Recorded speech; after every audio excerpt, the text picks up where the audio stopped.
ভাঙাচোরা সড়ক, উঠে গেছে পিচ, আবার কোথাও রাস্তার অস্তিত্বই নেই, সেখানে এখন বইছে নদীর পানি। সুনামগঞ্জের বানের পানি নেমে যাবার পর এখন জেগে উঠেছে ক্ষতচিহ্ন। 1 মাস আগেও সড়ক দিয়ে দোহালিয়া থেকে ছাতক যাওয়া যেত, কিন্তু পানির ঢলে সুনামগঞ্জ ছাতক 29 কিলোমিটার দৈর্ঘ্যের সড়কটির 5টি অংশ ভেঙে যাওয়ায় পায়ে হেঁটেও চলাচল করা কঠিন হয়ে পড়েছে। পানির তোড়ে ভেসে গেছে সড়কটির 3টি কালভার্ট। এতে চরম দুর্ভোগে পড়েছেন 3টি ইউনিয়নের বাসিন্দারা।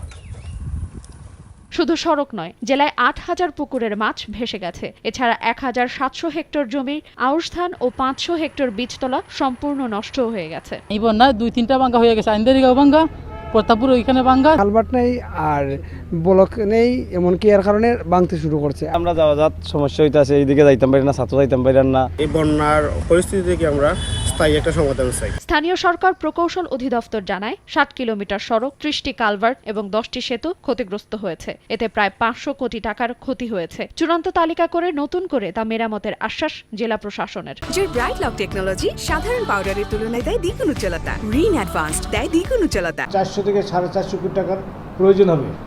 তবে এই বিষয়টা আমি আমার ঊর্ধ্বতন কর্তৃপক্ষকে দৃষ্টি আকর্ষণ করেছি এবং তারা মেরামতের জন্য প্রয়োজনীয় ব্যবস্থা গ্রহণ করবে। ক্ষয়ক্ষতির রিপোর্টগুলো আসার পর আমরা কম্পাইল করে ফর্মে ঊর্ধ্বতন কর্তৃপক্ষের নিকট প্রেরণ করব এবং প্রয়োজনীয় বরাদ্দ প্রাপ্তির সাপেক্ষে প্রকৃত যারা ক্ষতিগ্রস্ত রয়েছে তাদের মধ্যে বিতরণ করা হবে। চলতি বছর 2 দফায় সুরমা, জাদুকাটা, খাসিয়ামারা সহ জেলা 7টি নদীর পানি বেড়ে প্লাবিত হয় পুরো জনপদ। এতে অন্তত 10,000 বাড়িঘর সম্পূর্ণ ও আংশিক ক্ষতিগ্রস্ত হয়।